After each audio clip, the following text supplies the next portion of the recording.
ہم سب جانتے ہیں کہ امریکہ آج دنیا کی سب سے امیر اور طاقتور ملک ہے، لیکن کیا یہ ہمیشہ سے ایسا تھا؟ بالکل نہیں، بلکہ سچ تو یہ ہے کہ یہ مقام اسے تقریباً حادثاتی طور پر ملا ہے۔ تو چلیں دیکھتے ہیں کہ ایک ایسا براعظم جسے کوئی پوچھتا تک نہیں تھا، اس نے تاریخ کا دھارا کیسے بدل دیا۔ تو سوال یہی ہے کہ آخر یہ سب ہوا کیسے؟ دیکھیں، سچ تو یہ ہے کہ جب شمالی امریکہ دریافت ہوا تو 100 سال سے بھی زیادہ عرصے تک کسی نے اس کو گھاس ہی نہیں ڈالی۔ یہ کوئی راتوں رات سپر پاور بننے کی کہانی نہیں ہے، نہیں، بالکل نہیں۔ یہ تو قسمت، موقع اور ہاں، بہت ساری لڑائیوں کی ایک لمبی داستان ہے۔ تو ہماری کہانی شروع ہوتی ہے ایک بہت ہی غیر متوقع موڑ سے۔ اس وقت کی جو بڑی یورپی طاقتیں تھیں، خاص طور پر اسپین، وہ اس نئی دنیا میں کچھ اور ہی ڈھونڈ رہی تھیں۔ جب کرسٹوفر کولمبس اپنے سفر سے واپس لوٹا تو اس نے آ کر بادشاہوں کو مسالوں کے بارے میں نہیں بتایا۔ اس نے کہا، وہاں تو سونا ہی سونا ہے۔ بس یہ ایک خبر کافی تھی۔ اسپین کا سارا فوکس فوراً وسطی اور جنوبی امریکہ کے خزانوں پر چلا گیا، اور شمالی امریکہ اسے تو جیسے سب بھول ہی گئے۔ پھر تقریباً 1 صدی بعد انگریزوں نے اس میدان میں قدم رکھا۔ روانوک پہ ان کی پہلی کوشش تو بڑی پر اسرار طریقے سے ناکام ہو گئی، لیکن انہوں نے ہمت نہیں ہاری۔ جیمز ٹاؤن اور پھر پلائمتھ میں انہوں نے جو بستیاں قائم کیں، انہوں نے مشرقی ساحل پر برطانوی موجودگی کی وہ بنیاد رکھی جو آگے چل کر بہت اہم ثابت ہونے والی تھی۔ اور بس یہیں سے شمالی امریکہ پر کنٹرول کی اصل جنگ کا میدان سجنا شروع ہوا۔ اب ذرا فرق دیکھیں، برطانوی کالونیوں میں 10 لاکھ سے زیادہ لوگ آباد تھے، اور دوسری طرف نیو فرانس میں صرف 60,000۔ یہ صرف نمبرز نہیں تھے، یہ تو طوفان سے پہلے کی خاموشی تھی۔ بالکل صاف اشارہ تھا کہ آگے کیا ہونے والا ہے۔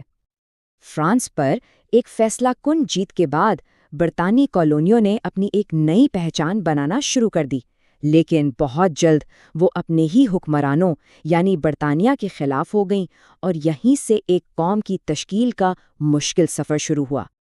برطانیہ جنگ تو جیت گیا، ٹھیک ہے، لیکن ان پر اتنا قرض چڑھ گیا تھا کہ انہیں کچھ سمجھ نہیں آ رہا تھا۔ تو انہوں نے کیا کیا؟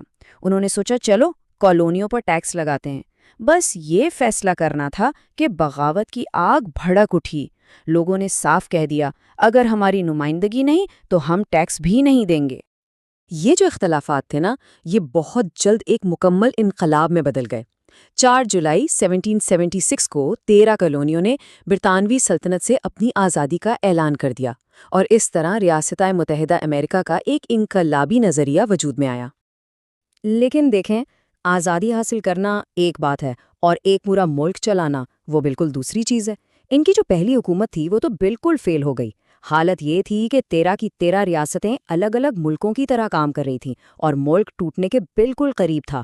اسی افراتفری کو روکنے کے لیے آئین لکھا گیا، جس نے ایک مضبوط وفاقی حکومت بنائی اور ملک کو وہ بنیاد دی جس کی اسے سخت ضرورت تھی۔ ایک مستحکم حکومت کے ساتھ اس نئی قوم نے اپنی نظریں مغرب کی طرف دوڑائیں۔ اب ایک ایسے دور کا آغاز ہونے والا تھا جس میں یہ ملک ساحل سے ساحل تک پھیلنے والا تھا۔ اسی دوران یورپ میں نپولین اپنی جنگوں کی وجہ سے پیسوں کی شدت کمی کا شکار تھا، اور اسے یہ بھی ڈر تھا کہ برطانیہ کسی بھی وقت لوئیزیانا کے بہت بڑے علاقے پر قبضہ کر سکتا ہے۔ وہ آپ کہہ سکتے ہیں ہر طرف سے گھرا ہوا تھا۔ اور پھر تاریخ نے ایک ایسا موڑ لیا جس کی کسی کو امید نہیں تھی۔ نپولین نے ایک حیران کن پیشکش کی۔ صرف نیو اورلینز شہر نہیں، بلکہ پورا کا پورا لوئیزیانا کا علاقہ بکاؤ ہے۔ یہ ایک ایسا فیصلہ تھا جو امریکہ کا مقدر ہمیشہ کے لیے بدلنے والا تھا۔ اور قیمت صرف $15 ملین۔ آج کے حساب سے یہ تقریباً 340 ملین بنتے ہیں۔ اتنے سے پیسوں میں امریکہ نے اپنے ملک کا سائز دگنا کر لیا۔ سوچیں ذرا، یہ شاید تاریخ کی سب سے بڑی اور سب سے کامیاب ریئل اسٹیٹ ڈیل تھی۔ اب یہ پھیلنے کا سلسلہ مغرب کی طرف ٹیکساس میں بھی پہنچا۔ ہوا یہ کہ اسپین سے آزادی کے بعد میکسیکو نے ایک ایسا فیصلہ کیا جس پر وہ شاید بعد میں بہت پچھتایا۔ اس نے امریکی آباد کاروں کو ٹیکساس آنے کی دعوت دے دی۔ بہت جلد امریکیوں کی تعداد میکسیکن سے کہیں زیادہ ہو گئی، اور انہوں نے بغاوت کر کے اپنی الگ جمہوریہ بنا لی۔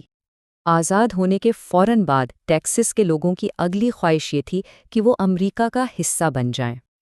تو 1845 میں امریکہ نے ٹیکسس کو اپنے ساتھ ملا لیا اور اس کے نتیجے میں میکسیکو کے ساتھ جنگ چھڑ گئی۔ اس جنگ میں فتح کے بعد امریکہ نے کیلیفورنیا اور جنوب مغرب کے بھی بہت بڑے علاقے حاصل کر لیے، اور یوں ساحل سے ساحل تک پھیلی ایک قوم کا خواب پورا ہو گیا۔ اور اگر اس بات پر کوئی بھی شک ہو کہ امریکہ اپنے پھیلاؤ کو لے کر کتنا سنجیدہ تھا، تو ذرا 1856 کا گوانو جزائر ایکٹ سن لیں۔ یہ قانون کہتا تھا کہ کوئی بھی امریکی شہری کسی بھی ایسے غیر آباد جزیرے پر امریکہ کا جھنڈا گاڑ سکتا ہے جس پر پرندوں کا فضلہ ہو۔ جی ہاں، پرندوں کا فضلہ۔ اس سے زیادہ عجیب توسیع پسندی کی مثال شاید ہی ملے۔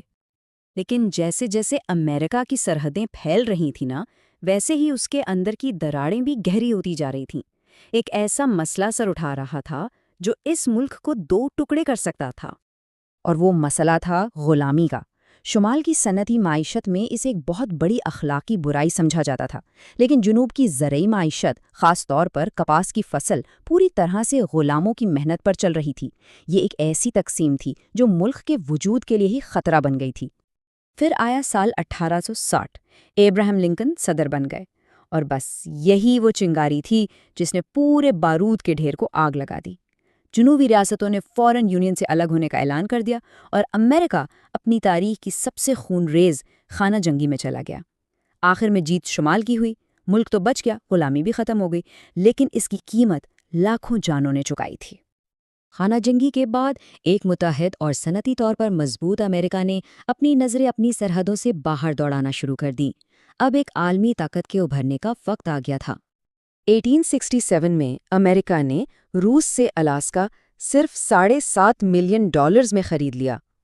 اس وقت تو لوگوں نے اس کا بہت مذاق اڑایا، لیکن جب وہاں سونا اور تیل ملے تو یہ تاریخ کے سب سے منافع بخش سودوں میں سے ایک ثابت ہوا۔ صدی کے آخر میں تو امریکہ نے بہت تیزی سے عالمی سطح پر اپنے قدم جمائے۔ ہسپانوی امریکی جنگ کے بعد کیوبا، پورٹو ریکو اور فلپائنز پر کنٹرول مل گیا۔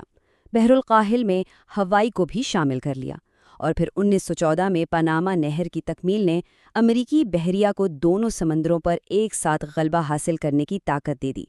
امریکہ اب ایک عالمی بحری طاقت بن چکا تھا۔ تو اب سوچیں، امریکہ ایک ایسی عالمی طاقت بن چکا تھا جس کی بحریہ دونوں سمندروں پر راج کر رہی تھی۔ سوال یہ تھا کہ اب آگے کیا؟